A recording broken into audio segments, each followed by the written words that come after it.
Nasa Lakers pala ang 3 sa 5 best undrafted player ngayon sa NBA, pero bago yan Warriors, minomonitor ang lagay ni Giannis sa Milwaukee Bucks.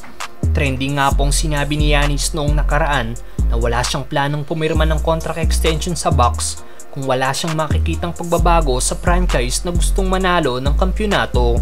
Kaya naman maraming NBA teams nang nakamonitor sa lagay ng 7 times All-Star.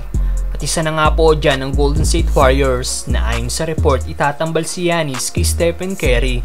Siguradong lalakas lalo ang Warriors pag nagkataon. Sa ngayon, nag-rank nga po si Giannis bilang number 2 sa best player sa NBA, samantalang number 3 naman si Stephen Curry sa inilabas sa top 100 player ng CBS Sports ngayong darating na season. Gusto nga po ni Giannis ang team na may championship mentality na meron ng GSW. Patunay na ang pagkakapanalo nito ng 4 na kampyonato sa huling 9 na season. Samantalang Lakers nakuha ang 3 sa 5 best undrafted player ngayon sa NBA. Sa Lakers na nga po na-develop ang isa sa best undrafted player ngayon na si Austin Reeves.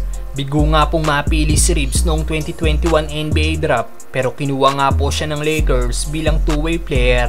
At dahil nakita ng potensyal, binigyan na nga po nila ito ng 2 years contract. Dahil sa napatunayan nga po ni Reeves ang kanyang laro at siyang naging 3rd best player ng Lakers noong nakaraang playoffs, binigyan nga po si AR-15 ng 4 years 53.8 million ng Lakers. Isa pa sa best undrafted player ngayon na naglalaro sa NBA na napunta sa Lakers ay si Gabe Vincent. Bigo nga pong makapasok sa NBA draft noong 2018 si Vincent at inabot pa ng 2 season bago siya tuluyang bigyan ng decent minutes ng Miami Heat noong 2020 to 2021 season, averaging 13.1 minutes playing time. At dito na unti-unting nag-elevate ang laro ni Vincent at siya na ang ginawang primary point guard ng Heat last playoffs, kung saan nag-average si Vincent ng 12.7 points, 1.4 rebounds at 3.5 assists per game, shooting 37% sa 3-point area. Kaya naman ngayong off-season nakuha ni Gabe Vincent ang biggest contract niya so far na nagkakahalaga ng 3 years $33 million. At ang huling player na nakuha ng Lakers na isa sa best undrafted player ngayon sa NBA ay si Christian Wood.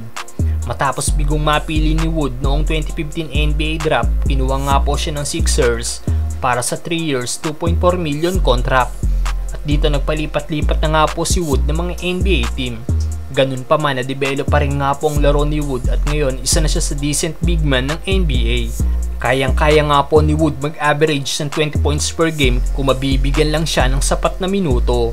Dahil noong 2020 to 2021 season niya sa Rockets, nag-average nga po si Wood ng career best 21 points, 9.6 rebounds at 1.7 assists per game. Kaya malaki talaga ang may tutulong ni Wood sa Lakers, lalo na pagdating sa opensa.